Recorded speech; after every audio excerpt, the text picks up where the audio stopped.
சாய்ராம். அன்பு குழந்தையே, என் செல்ல குழந்தையே, காலை மாலை இரவு பகல் புயல் வெள்ளம் மழை எதுவாக இருப்பினும் கவலை ஏன்? நீதான் எனது இதய சிம்மாசனத்தில் பாதுகாப்பாக இருக்கின்றாயே. கர்மாவினாலும் என் ஆசையினாலும் நீ என்று என் வாசல் வந்தாயோ அன்றே என் இதயத்தில் குடிபுகுந்தாய். இனி நீயே என்னை வெறுத்தாலும் விட்டு விலகினாலும் நான் உன்னை விட்டு விலகிட மாட்டேன். இது நமக்குள் நிலவும் தொடரும் பல ஜென்ம பந்த உறவு. ஒரு முறை என் இதயத்தில் வந்துவிட்டால் 7 ஜென்மத்திற்கும் உன்னை தொடர்ந்து உன்னை பாதுகாப்பேன். இது எனது சத்திய வாக்கு. இன்பம் துன்பம் கஷ்டம் கவலை விரக்தி கோபம் எது வந்தாலும் கவலை ஏன்? இது கர்மாவால் நிகழக்கூடிய செயலே. மலையளவு உள்ள உனது துயரங்களை ஏற்று கடுகளவு உனக்காக தருகிறேன். கொஞ்சம் சிரமமாக இருந்தாலும் ஏற்றுக்கொள். எதுவும் தற்காலிகமே, நிரந்தரம் அல்ல. என்னை நம்பிய உன்னை ஒரு பொழுதும் கைவிடவும் மாட்டேன், விட்டு விலகவும் மாட்டேன். என்னை நம்பு. ஒவ்வொரு நொடியும் உன்னோடு உன் நிழலாக நான் இருப்பதை நீ உணர மறுக்கிறாய். இன்னும் என்மேல் உனக்கு முழுமையான நம்பிக்கை வரவில்லை. எனவேதான் உன்னை என்னிடத்தில் முழுமையாக ஒப்படைக்கவும் உன்னை எனக்கு அர்ப்பணிக்கவும் பயப்படுகிறாய். பயம் வேண்டாம், கவலை வேண்டாம், சந்தேகம் வேண்டாம். என்னை நம்பி உன்னை தந்துவிடு. பிறகு நடக்கப் போவதை பார். இந்த உலகம் உன்னை பார்த்து வியக்கும்படி செய்வேன். எப்பொழுதும் உனக்கும் குடும்பத்திலும் மகிழ்ச்சி நிறைந்திட செய்வேன். தேவையான செல்வங்களை நீ கேட்காமலேயே தருவேன். எந்த ஆபத்தும் உன்னை நெருங்க விடாமல் தடுப்பேன். உனக்கு தேவையானதை நீ கேட்காமலே தந்து கொண்டே இருப்பேன். ஒருபோதும் உன்னை துன்பங்களும் கவலைகளும் நெருங்க விட மாட்டேன். இன்னும் எத்தனை ஜென்மங்கள் எடுத்தாலும் அத்தனை ஜென்மத்திலும் உன்னை உன் நிழலாக நின்று காப்பேன். நீ செய்ய வேண்டியதும் நான் கேட்பதும் ஒன்றே ஒன்றுதான். எனக்கு உன் இதயத்தில் ஒரு இடம் கொடு. நம்பிக்கையோடு கொடு. அது போதும். இது எமது சத்திய வாக்கு. என்னை நம்பு. என்னோடு கலந்து விடு. எப்போது எனது துயரங்கள் தீரப்போகிறது? இன்னும் எத்தனை காலம் காத்திருக்க வேண்டும் என்று உன் மனம் வாடுகிறது இல்லையா? இதோ இங்கே இருக்கிறேன். எனது அன்பு செல்வமே, இதோ உனது அருகினில் இருக்கிறேன். நீ உறங்கும் போதும் ஓய்வெடுக்கும் போதும் பலவிதமான பணிகளை மேற்கொள்ளும் போதும் உனது கண்களின் எதிரே உனக்கு முன்பாக நான் அமர்ந்து கொண்டு இருக்கிறேன். திரும்பும் திசையெல்லாம் நான் உன்னுடன் இருக்கிறேன். நீ காண்கின்ற ஒவ்வொரு ஜீவராசிகளின் வடிவிலும் நான் சூழ்ந்து இருக்கிறேன். ஏன், உன்னுள் இருக்கிறேன். நிழலாக தொடர்ந்து கொண்டு இருக்கிறேன். உன்னுடைய கிரகத்தில் அமர்ந்து கொண்டு இருக்கிறேன்.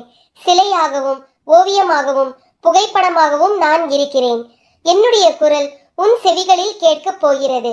ஆம் எனது அன்பு செல்வமே, எனது அற்புதமான குரல் உனது செவிகளில் கேட்கப் போகிறது. அப்போது நான் உன்னுடன் இருப்பதை உணர்ந்து கொள்வாய். எனது குரல் மீண்டும் கேட்கும் தருணத்தில் என்னை முழுவதுமாக புரிந்து கொள்வாய். நான் இருக்கும்போது எதற்காக பயந்து ஓடுகிறாய்? எனது பார்வைக்கு மிஞ்சிய சக்தி எதுவும் இல்லை. நான் உனது நிழலாக இருக்கும் போது கலங்காதே. உனது வாழ்க்கையில் எது நடந்ததோ அவை அத்தனையும் நடந்து முடிந்து விட்டது. இனி எதுவும் உன்னை துன்புறுத்த போவதில்லை. வாழ்க்கையில் மிக வேகமாக வளர்ந்து பெரும் செல்வந்தர்கள் மத்தியில் வாழப்போகிறாய். கலங்காதே. அனைவரும் வியக்கும் வண்ணம் உயரப்போகிறாய். தேவையில்லாமல் மனதில் கற்பனையை வளர்த்து கொள்ளாதே. என்னை மீறி எதுவும் நடைபெறாது. ஆம், எனது குரல் உனது செவிகளில் கேட்கப் போகிறது. உனக்கு எல்லாம் வழங்கப் போகிறேன். உனது வம்சாவளி செழித்து வளரப் போகிறது. காத்திரு எனது அன்பு செல்வமே. அப்பா நான் இருக்கிறேன், நிழலாக, என்றும் உனக்காக. நீ செல்லும் இடமெல்லாம். உன்னுடைய பாரம் மிக கடுமையாகவும் வேதனைகள் தாங்க முடியாததாகவும் வாழ்க்கை நெருக்கடி நிறைந்ததாகவும் இருப்பதை பார்த்து சஞ்சலப்படுகிறாய். யார் இந்த இக்கட்டான நேரத்தில் உதவுவார் என்று எல்லா இடத்திலும் உனது கையை விரித்து கலக்கம் கொண்டிருக்கிறாய். துக்கமும் துயரமும் இப்போது உன்னை அழுத்திக் கொண்டிருக்கிறது. இதிலிருந்து எழுந்து வர முயற்சி செய்கிறாய், முடியவில்லை. என்னை நம்பி என் ஆலயத்திற்கு வா. நீ விருப்பப்பட்டு எதிர்பார்த்த உன்னுடைய வேலை என் கையில்தான் உள்ளது. அது உன்னை விட்டு போகவில்லை. நேரம் வரும்போது அதைவிட சிறப்பாக தருகிறேன்.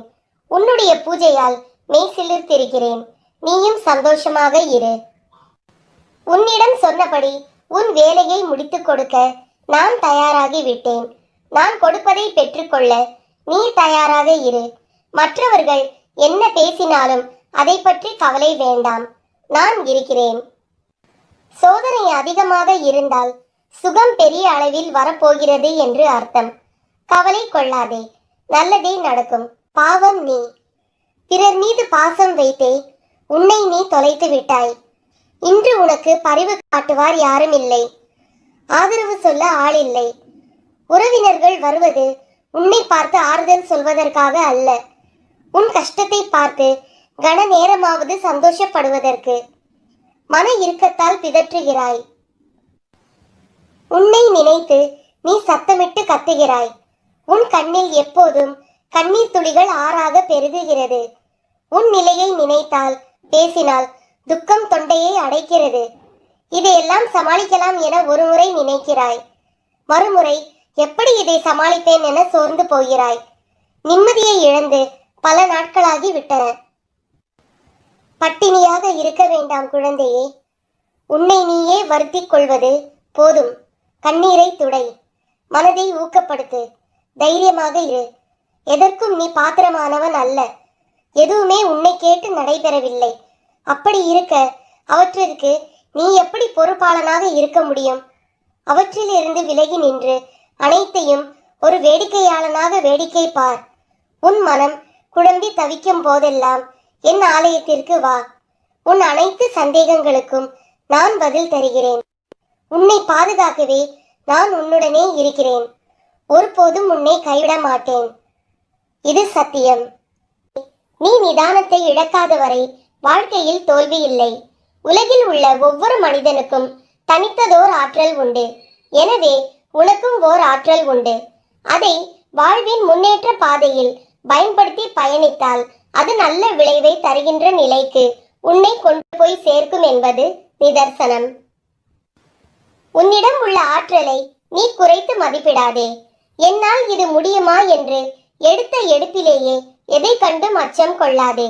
உனது உணர்வுகள், எண்ணங்கள் மற்றும் பேச்சுகள் எல்லாம் எத்தகைய நிகழ்வை சுற்றி விரும்பியோ வெறுத்தோ தீவிர வட்டமிடுகிறதோ அதுவே நடக்கும். ஆகவே உனக்கு வேண்டியதை பற்றி மட்டுமே தீவிர உணர்வோடு சிந்தித்தும் பேசியும் விரும்பியும் இரு. நீ நினைத்தது விரைந்து நிறைவேற வேண்டுமானால். தோல்விக்கு அஞ்சி முடங்கி கிடப்பதோ மடங்கி கிடப்பதோ நல்ல வாழ்க்கையை தராது.